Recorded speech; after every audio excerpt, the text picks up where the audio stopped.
Today is the 10th of March, and that means an update on what's been going on in Project Nigel yard.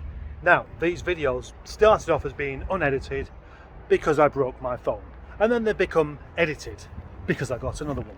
But I've still resisted the urge to put silly music in. Last month I tried to order the information a little bit into what's changed, what hasn't changed, what's new, what's gone, that kind of thing. I'm going to do away with that this time. I'm just going to go around the yard and say what's happened or what's not. Oh, I said I wasn't going to do any music. Lovely little Nigel here hasn't been out of the yard in over a month, and I get the impression it's starting to get fed up with it because the battery's flat. But the battery's not flat because of that. The battery's flat because I took it out and put it into a different car. I have put another battery in though. I shouldn't have done that.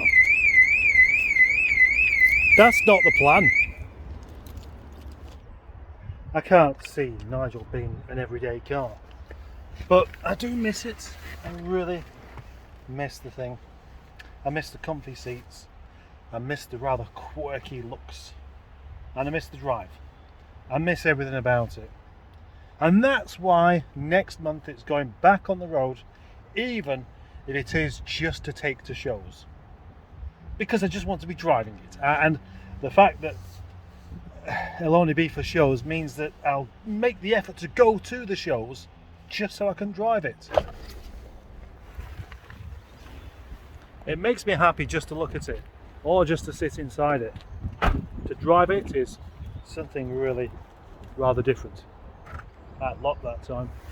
So the only news with Nigel is that I fitted a water pump because the engine was making a funny scratching sound, and I was told by a couple of people that will be the water pump. So I changed it, and it's still the same, so I think it's one of the pulleys. But regardless, water pump's done, cam belt's done, tension is done, all that's good. It's kind of good to go, although I think I might do an oil change on it. I've just not had one for a few months, and coolant change as well, and I can really enjoy it. In front of Nigel we have Project Christine.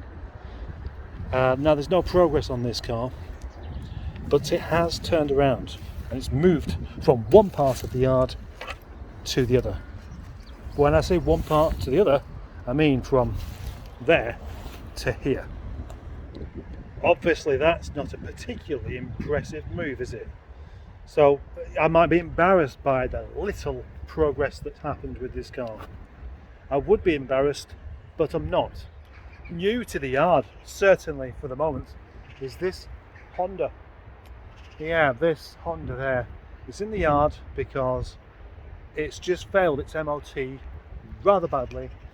It's hanging around for a couple of days, maybe one day, so it can be sorted out. So it's not my car, but it does belong to the Lady Mustard Senior.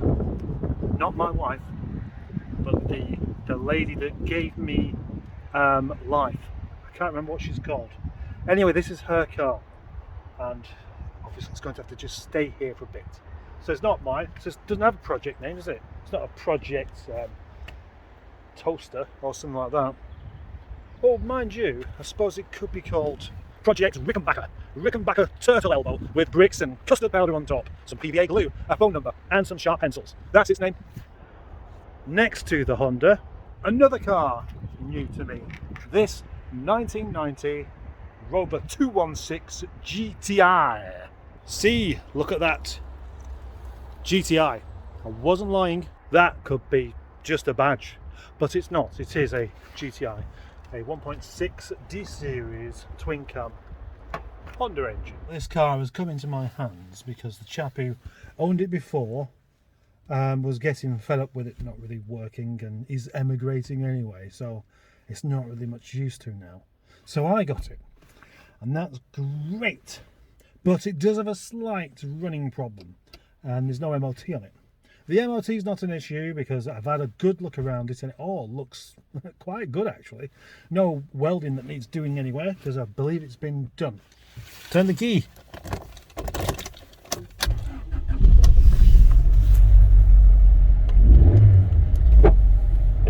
wipers come on by themselves. I'm not sure why. They are switched off, but they've got a mind of their own. And the engine is ever so slightly lumpy. And the engine check light comes on once you go beyond 2000 revs, and then it stays on. This GTI will be getting fixed, but I don't really know exactly when, because as with many of these projects, they tend to go on for a lot longer than I was expecting. And this could be a small problem that I suddenly find, or it could be one of those where I just carry on looking and looking and looking and looking, and I never find what I'm doing. I can't have that happen, but I don't anticipate this car being on the road very soon. Project John. Last time there was no progress at all on this, but now there is, because if we look under there, we can see there's no engine, and that's because it's in a box just there, which I stripped down just the other day. So it's covered up so it doesn't get wet. But there we have the gearbox, and there we have a lot of ancillaries and bits and things there, and then we have the proper ancillaries in that box ready to go away before it rains. And it will rain. In fact, it's looking increasingly like it's going to rain now, even though it's not supposed to be doing. Next, transit face. Transit face, yes. The vehicle that's in use, but not very often. It's had a few trips out. It's collected a few cars, including that one for my friend Damien, one somewhere else, one. Actually, it might have only had 3 trips, which isn't really very much really for a whole month. Inside transit face, it's all the same as it was before, which is old and kind of oily smelling. But the progress is that door no longer opens from the outside. So if I want a passenger, I've got to let them in. And the other news is the battery. The battery basically decided it was never going to work again, having me left the heater blower on overnight about 3 times, and then we had some freezing conditions, so the battery, the big battery that belonged in there, completely useless, and I've had to put a car battery in, and amazingly enough that has been fine, even enough to use the winch. Speaking of batteries, I forgot to mention Nigel's not very good battery that I put in there. I got the car started to move it just the other day, and I thought I'd have a little press of the horn, and that horn's pulling so much power it stalled the engine.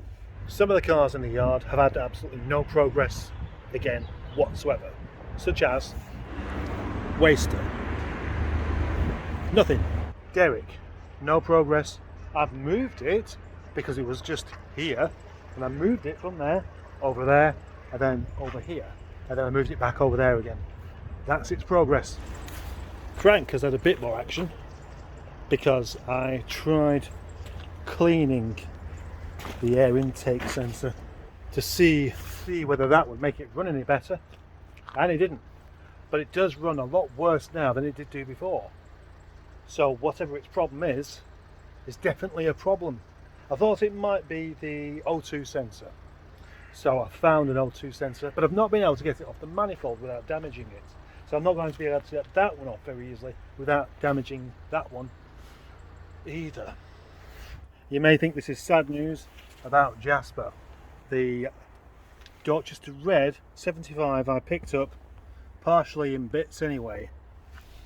Yep, as you can see there are quite a few dashboard bits missing and a few bits from the outside as well. That's not really the problem. The problem is the sills that are completely rotten through all the way along, except for that part. I decided I could offer this car out complete, but nobody actually bought it, so it's had to go to pieces, and that is what's going on now. Many a part already sold. It's not going back together. Please don't give me any grief for it. Next, we're looking at last month's daily driver, the Rover 416 GTI, and I haven't used it since last month, and I'm missing it. I really am. I really do like this car for all of its paint imperfections and dents everywhere and stuff like that, and the fact that it's pretty heavy on fuel. I just really like it. I can't even remember whether last month it had the proper GTI lattice wheels on or not. But look at them, they're absolutely filthy. I've only washed them once. This is one of the very few cars I've owned that doesn't have to be really clean for me to really enjoy it, which is not like me at all. Normally I'm really sort of quite fussy about stuff like that. I just enjoy having a car like this. Well, I was enjoying it immensely. Even the exhaust, which is not stuck back on properly, started blowing away, took it off, had to get it welded up, didn't measure it correctly, stuck it back on, it's not correct. Doesn't matter, it's still cool. Mrs. Mustard doesn't understand the appeal of the R8. And I don't know how to explain it, but style wise, the shape of all this bit on the back and this particular boot, the way it just raises up like that, and it's all these lovely little bits of detail I just really like. Verging on going on for a bit of a review with this car right now, but this indentation there always reminds me of ribs. That kind of, you put your finger in your rib there and it goes all the way to the end, and where it meets up with the other ribs at the end, that's what that is, just there. Has anybody ever thought of that before? Just like the other GTI, this one has to have the full restoration. This car needs to live. This car will live on, no matter whether it's tatty or not. I would like to do all these jobs on it, but in the meantime, I want this car back as my daily driver. For the moment, or for this month, the daily driver is Project Kev, the custard missile. And do you know, I don't really, I wouldn't say I'm bored of it, but it's just not really doing it for me. And it's strange that, because maybe it's because it's an MG, because I thought the same thing with Project Morris last year, a really lovely ZS, but for some reason it just never really did it for me. It was a Rover 25, I love it. This, hard seats, hard suspension, different steering rack, somehow it just doesn't have that same fun character. I feel like you've got to be a bit of an idiot to enjoy it, and I don't want to be an idiot, not an actual idiot, not the kind of idiot that causes people to be worried when they're your passengers. You might think that maybe I'm not enjoying this car too much because it's got these steel wheels, which is a good point, because the paint is all over the place, because it's dirty, because where I peeled the stickers off there's still some glue residue and the dirt is sticking to it, but it's none of that. The yellow is different shades of yellow all over. It's not a particularly good conditioned car, but I don't really think that that's relevant. Otherwise I wouldn't be enjoying that one so much, would I? And you know what, this car starts and drives and everything well. Saggy headlining, nothing to do, you don't even think about that because they've all got saggy headlinings, but it's just not doing it for me. It's just not. I'm a Rover man, not an MG man. Maybe that's all there is to it. Not last month, but the month before, I got a bit told off for forgetting all about Project Hank. Because I managed not to film Hank at all, didn't mention anything about it, even though it was right there in front of me. But this time, I won't be doing that, because Hank isn't here. Hank has been sold. Hank was giving me lots and lots of frustration. It just didn't seem to want to work for me at all. And then there's a young chap called Daniel who said he really wanted it. And he took it, well, I delivered it to him, and he started it. He put the key in and it turned the ignition and it started. So I've got no idea why that's happened. But that's irrelevant anyway, because he wanted this as a project. So he's taken the engine out and he's replaced it with a 1.8. And today it's passed its MOT. So this car is definitely saved. What a fantastic result that is. You see, I don't mind having these cars hanging around in the yard for months on end. And Hank was definitely one of those where I think it was last September when I picked him up. And now I'm glad I did. But for a while, I wasn't. But now I am. But I wasn't before. And finally, Project Alfie. I really don't like seeing this lovely car just sat around doing nothing. It's got just a few imperfections like this, as you may well know. But that's about it. Such a nice car. It's such a nice car, in fact, that, yep, I actually fancy having this one back as my daily car next month. So much so that I kind of want it now. I'd rather just untax the ZR, or preferably sell it to someone, and then just get back in this. Because I really, really enjoy this car. And it's just an ordinary Rover 45. Maybe it's the way the paint shines through the dirt. And it is very dirty. It's not been washed in a couple of months. And this is a very mucky yard. Maybe it's because the interior is nice. Although it wants vacuuming out. It's been stood around for quite a while. It still starts, and it doesn't smell of anything bad in here. It's just nice. I can't keep them all, but I really, really like this one.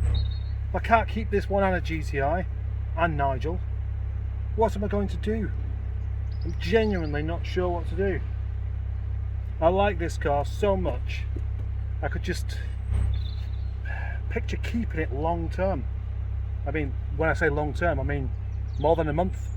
My wife doesn't tend to watch the updates of Project Nigel. She'll watch some of the shorter ones, but these videos are far too long and she just falls asleep. And that's a shame, because if she could see this right now, she would be very happy, because this is her favourite car. I sometimes just feel like I deserve a nice car. A car that's free of scratches and dents and damage everywhere. And this fits the bill. Plus the other thing is, I drove it for a month and I didn't feel bored with it. Not in the slightest. Just really enjoyed it.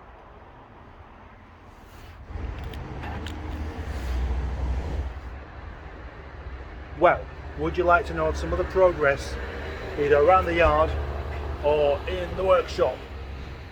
Yeah?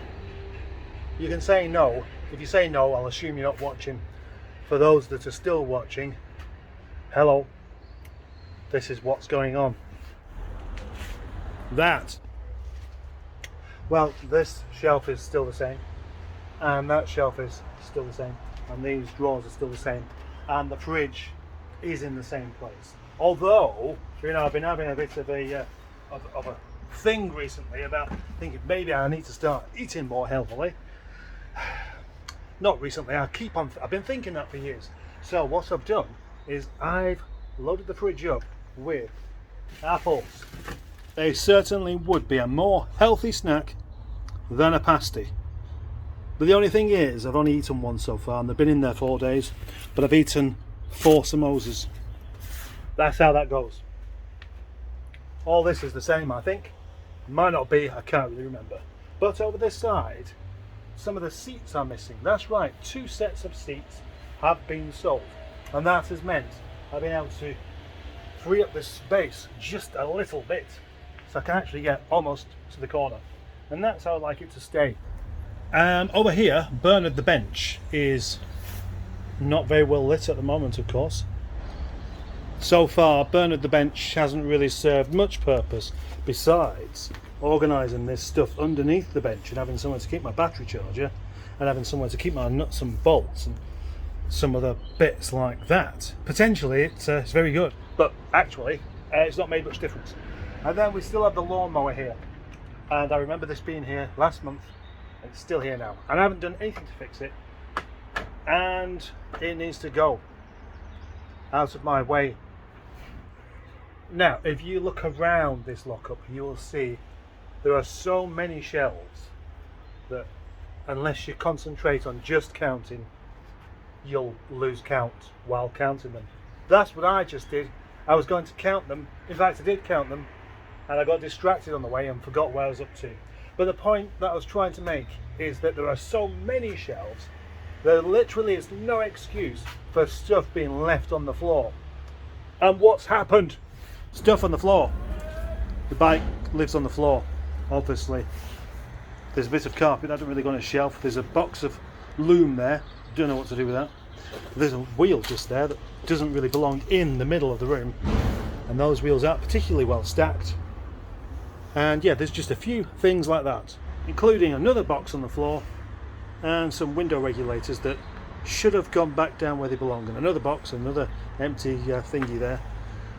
Yeah. Oh, Mustard, with all this mess you really are embarrassing yourself. I even have a seat in the middle of the room as well as a wheel. This space is not being used effectively yet again. Oh, by the way, there's a wing there for Project Max. So I think another tidy up day is imminent. Now this really is the last part of the video today, but I've been given a trolley from a school, and there it is. Look, this trolley here came out of the school and ended up in my hands, and I cannot believe how useful this trolley has actually been. I've been able to go up and down the yard, wheeling all my tools around and everything, and being able to keep it all in one place, and I've kept it in there. I feel so excited by this trolley. I love this trolley. I actually love the trolley, but I really like it. It's really useful. Thanks. I haven't shown you what's been going on inside here recently, have I? Well, there's a good reason for that. Because there's nothing going on inside there that you'd be that interested in. To finish off with, I haven't seen Yard Cat recently. And I know everybody would like to see Yard Cats, but I haven't. But I have seen this. You're not even a yard cat, but you're coming over to say hello. It's a screw fix cat.